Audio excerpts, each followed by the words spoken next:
तो जनगणना कराने का उद्देश्य जो सरकार का फैसला है उसी में निहित है। वो ये है कि सबसे पहले सही आंकड़े आने चाहिए।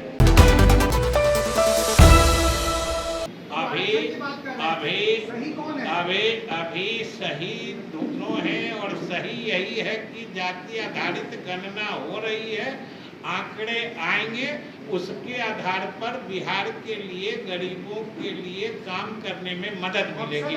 सही ये तो नहीं है। सही अभी जनगणना में, और जिन किसी को भी इसके बारे में किसी तरह की बात हो, तो जनगणना कराने का उद्देश्य जो सरकार का फैसला है उसी में निहित है। वो ये है कि सबसे पहले सही आंकड़े आने चाहिए। आज तक जो है कि सही आंकड़े आज तक नहीं आए हैं। आप ही को पूछा जाए कि अलग अलग जातियों का प्रतिशत बताइए, आप जो मालूम होगा उनको जोड़िएगा तो एक ही 100 की आबादी में 500% हो जाएगा।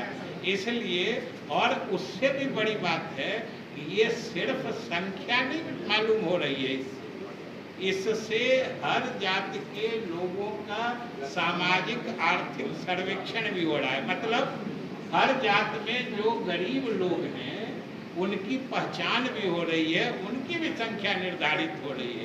और ये जान लीजिए कि ये सिर्फ एक सरकार की बात नहीं है, ये बहुत ही दूरगामी प्रभाव वाला ऐतिहासिक कार्य हो रहा है।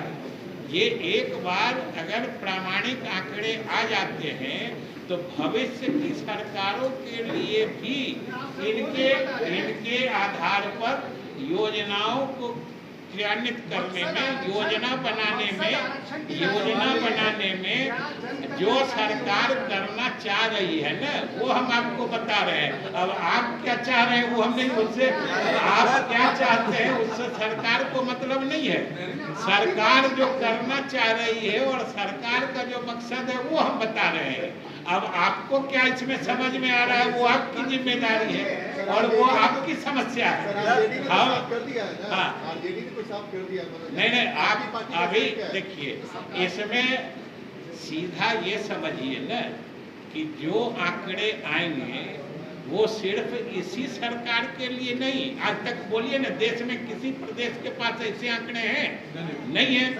और बिहार में बिहार पहला राज्य होगा, और ये आंकड़े सिर्फ इसी सरकार के लिए नहीं है, ये भविष्य में भी, ये भविष्य की सरकारों को भी इससे मदद मिलेगी।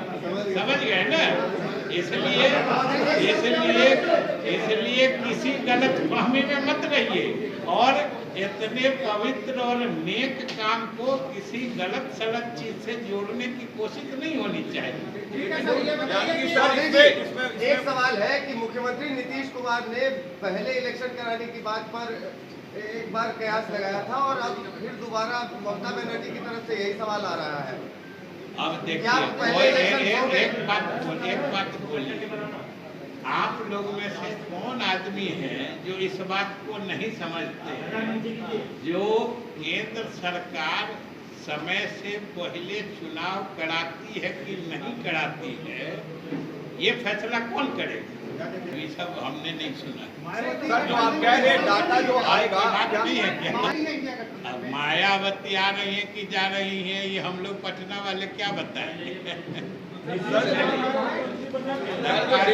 लगता है और कुछ नहीं है। जो डेटा और जो आंकड़ा आएगा, जातियों का डेटा और जो आंकड़ा आएगा, क्या बिहार सरकार उसी जाति के डेटा पर पॉलिसी बनाएगी? मतलब बिहार में जो पॉलिसी आप लोग बनाएंगे क्या जाति के आधार पर बनाएंगे? अभी सबसे बड़ी बात है कि हर जाति के संख्या और संबंधित जातियों में गरीब लोगों की स्थिति और उनका संख्या, उनकी प्रतिशतता एक प्रामाणिक आंकड़ा उपलब्ध हो जाएगा। बाकी तो फिर सरकारों पर निर्भर करता है उससे जुड़े मामले। और घबराहट, बेचैनी, बदहवासी का आलम ये है अभी शपथ पत्र दायर होता है, 2 घंटे में फिर उसमें संशोधन हो जाता है, वो भी अर्थहीन, उसका भी कोई मतलब नहीं, क्योंकि बात वही की वही है। और बात वही यही है कि केंद्र सरकार किसी हाल में बिहार सरकार के काम को रोकना चाहती है, नहीं तो ये जाके कहना कि जनगणना कराना मेरा अधिकार है, कौन कह रहा है कि आपका अधिकार नहीं है? आपका अधिकार है ये भी लोग जानता है, और आप नहीं करा रहे ये भी लोग देख रहा है। तो इसलिए अब हम तो ये समझना चाहते हैं कि कोई आप लोग भी जरूर जरा भाजपा के यहाँ एक से एक वरिष्ठ नेता हैं, जरा ये जरूर पूछिए कि केंद्र सरकार गृह मंत्रालय को इस मामले में दखल देने की या शपथ पत्र दाखिल करने का प्रसंग औचित्य या कारण क्या था, कि कोई हमको समझा दे या फिर क्या कारण था। इसलिए ये लोग सिर्फ इसको बाधित करना चाहते हैं, और जो वो कर रहे हैं वो तो भारत सरकार का ही अधिनियम है, एक्ट, जिसको कलेक्शन ऑफ स्टैटिस्टिक्स एक्ट 2008 का है, उसी के तहत ये राज्य सरकारों को भी अधिकार है कि वो अपने क्षेत्र में जनता के सामाजिक, आर्थिक या कोई पर्यावरणीय संबंध में कोई भी स्थिति का आकलन करने के लिए सर्वेक्षण का काम करा सकती है। ये तो पूरी तरीके से राज्य सरकार अधिकृत है, फिर भी ये बराबर बाधा डालने का काम ये भाजपा के समझिए असली चेहरे को उजागर करता है, और उजागर ही नहीं करता है। यही बिहार में जो सर्वदलीय बैठक हुई थी उसमें भाजपा ने भी जो सहमति दी थी, अब तो उनके उस सहमति के नियत पर भी प्रश्न चिन्ह लग रहा है कि भाई भाजपा यहाँ सहमति दे रही है और केंद्र सरकार रोक रही है, कि यहाँ वाली भाजपा सही है कि केंद्र सरकार सही है?